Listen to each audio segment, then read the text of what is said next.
sometimes it's hard for our learners to understand what they may have done wrong and how they can do it better. One way to help them understand is with a contingency map. But what is an ABA contingency map and how can it benefit our learners?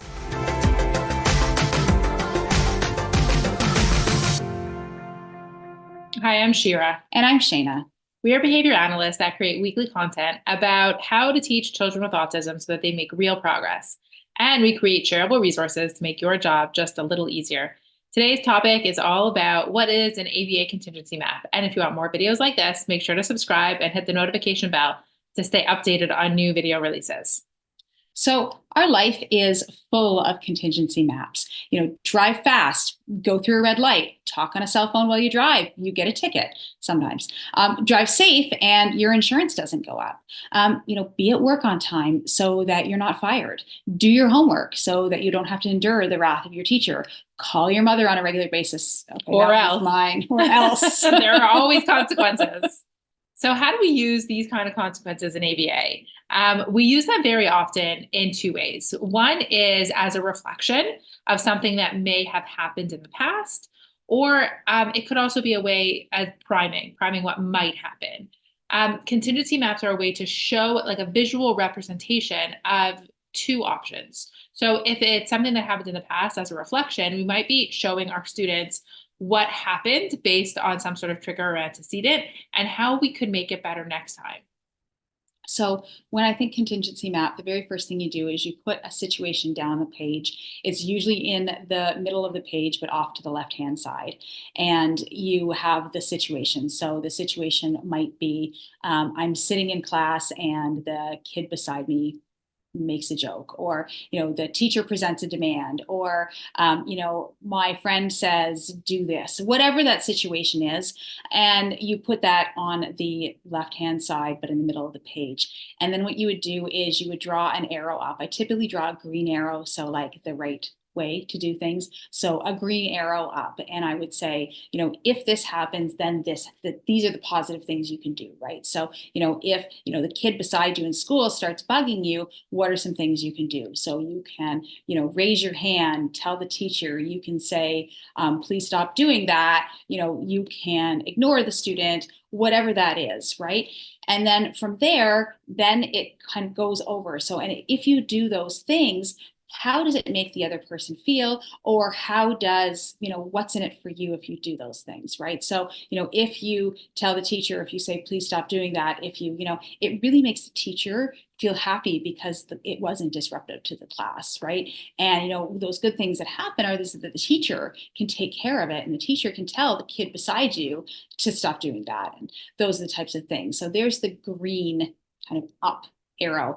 And then, I usually put in a red down arrow, and across the page then I would write, here are some things, like here are things not to do. Now, keep in mind with some students, I actually don't do the red part because some of my students are like, oh yeah? What, I'm going to test it out. What if I do the red part?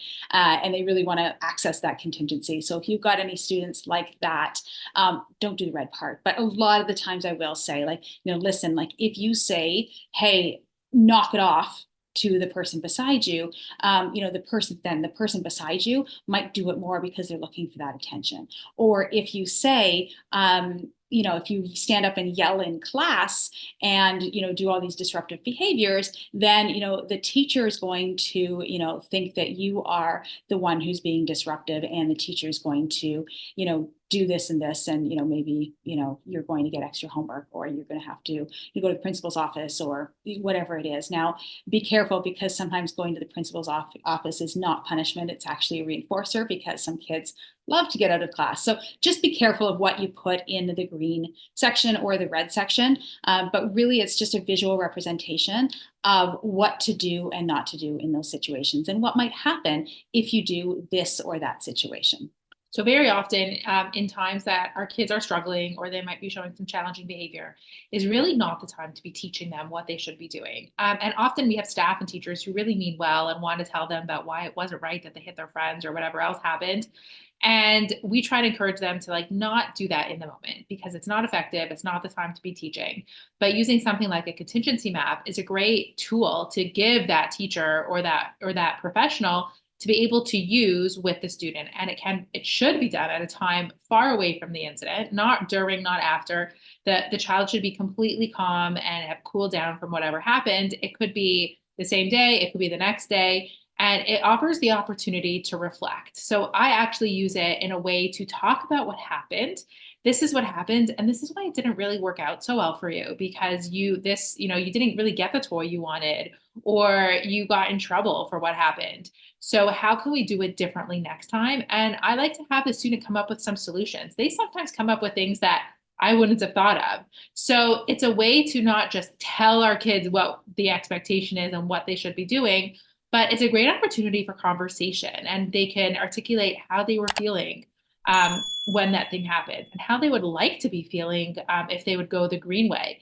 And you should let them articulate the things or the ideas that they have and how to make it better. And it provides a really great opportunity for them to participate in the solution instead of just being told what to do or what not to do. A really big aspect of this is to really find out what the function of behavior is as well. So it's not just about, okay, well, a kid is exhibiting these behaviors, so I'm going to put down a contingency map and it's going to work. But the reason it is going to work is because you have done an assessment. You do understand what the function of behavior is, why is that student doing this, or you're understanding some triggers. So when this happens, my student may engage in these behaviors. So making sure that you're understanding what is going on, what those triggers are to the negative behavior is massive. You have to find that out before putting in place a contingency map. And then, as Shira said, you can use it as a reflection of, hey, here's what you could have done better. But then in the future, if you can recognize some of these triggers, say, for instance, you have an ABC chart or some type of antecedent log where you're recording all the antecedent events that have triggered the negative behavior, you can take a look at that and you can write some contingency maps. And when a student is calm, not after they've engaged in negative behavior, but before they've engaged in the negative behavior, if they're going into a situation that you know may trigger negative behavior, you can pull out a contingency map, or better yet, pull out a blank piece of paper and have the student write the contingency map with you and participate in that so that you can get their responses. It's not just, you're doing this because I told you to do this. We're doing this because it's a conversation. And then if you are doing this ahead of time, the next step would be to role play as well. So it's not just something that's written down on paper, but let's act this out. Let's role play this. So if this situation happens, what could you do? Okay, great. Try that. Who do you want to be? Do you want to be the teacher or do you want to be the student? Which one are you? And role play that out a few times. And then you've got that piece of paper, that physical piece of paper that student can bring into that situation. And A, it's a visual reminder. But B, maybe that piece of paper is just in the pocket, in a pocket somewhere. And it's really just that safety blanket. And you can remind them, remember what we talked about? It's in your pocket. And it's just a physical reminder of what to do and what not to do. And it is so important to know what the function is, because with any behavior change, we have to know what's reinforcing the behavior.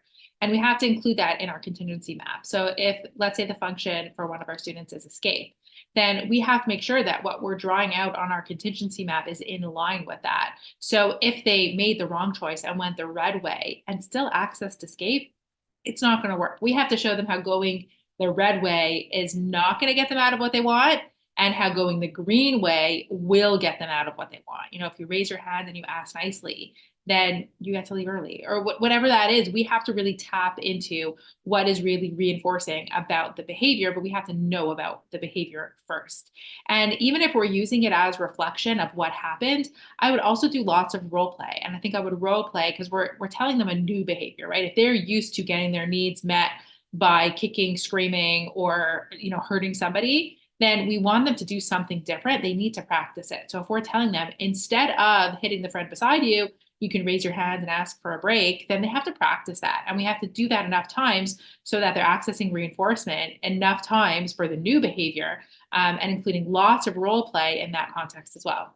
We have lots of information and data sheets and program on how to use role play to teach certain skills. So check that out in the membership. For more information on what is an ABA contingency map, click the link in or around this video or in the description to claim your free example of a contingency map. We also encourage you to subscribe to the channel so that you don't miss any future videos, and leave a like and comment below if you have any further questions.